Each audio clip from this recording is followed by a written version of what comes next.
Welcome to day 4 in this 40-day program based on the Course in Miracles to undo fear and remember love. Today we're exploring the holy instant, a key term in the Course in Miracles.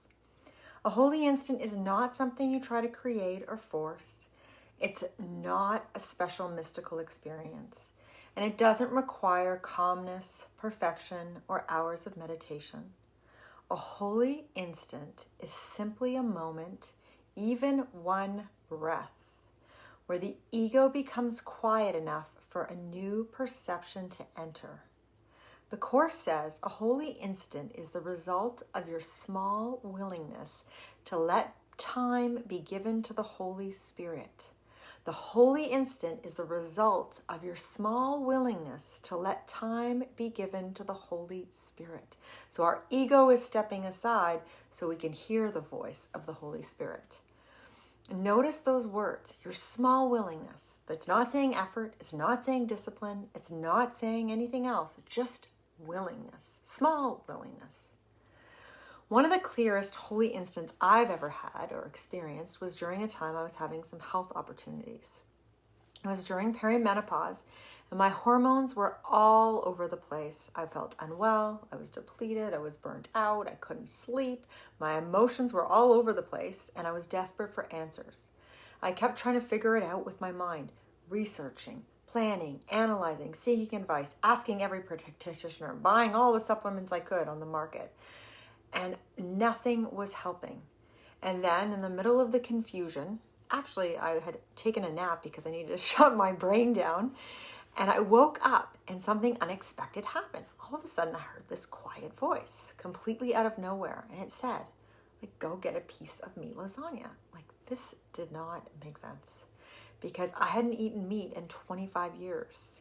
And I had no idea where this was coming from, but it felt calm. And it felt like, okay, I want to go do this. No one in my life at that time would have even believed that I did that. And I wouldn't even believe that I heard that guidance. But it felt different than this analytical mind, the anxious thinking, all of that I'd been doing. It really felt like something calm and grounded. And I look back and I think, you know what? That was a holy instant. A moment where my ego stepped aside and guidance slipped through. So I wasn't listening to that noisy voice. It came from something inside me. So I followed it, even though it made absolutely no sense to me. And when I did, something in my body shifted. I slowly began to eat meat again for that period of my life. And my health got better. And I just want to make it clear that it wasn't about the diet. I may go back to being vegetarian or vegan at any point. The form doesn't matter at all. What mattered was the moment, the willingness, the openness, the pause in my thinking, the ability to calm the mind that allowed something new to reach me that I could never have figured out with my own mind. And that is the holy instant. It doesn't come from trying harder or overthinking anything. It doesn't come from thinking at all. It doesn't come from figuring anything out. It comes from the softening and from the tiny gap where the mind stops insisting that it actually knows, because it doesn't know.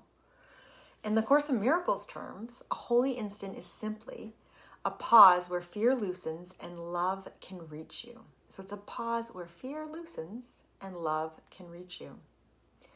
So today we're not trying to create a holy instant. We're just knowing that these conditions can happen, and a holy instant can happen in any moment. So we're learning to start to create conditions. So a tiny pause, a breath, a moment where you stop pushing, a moment of rest. So your invitation for today is at least once today, when you feel stress, tension, or overwhelm, pause for a breath or so and gently say, I'm willing to hear the voice of the Holy Spirit. I'm willing to hear the voice of the Holy Spirit.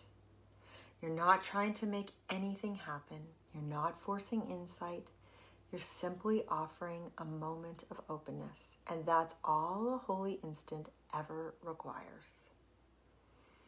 Thank you so much for being here, and I'll see you tomorrow.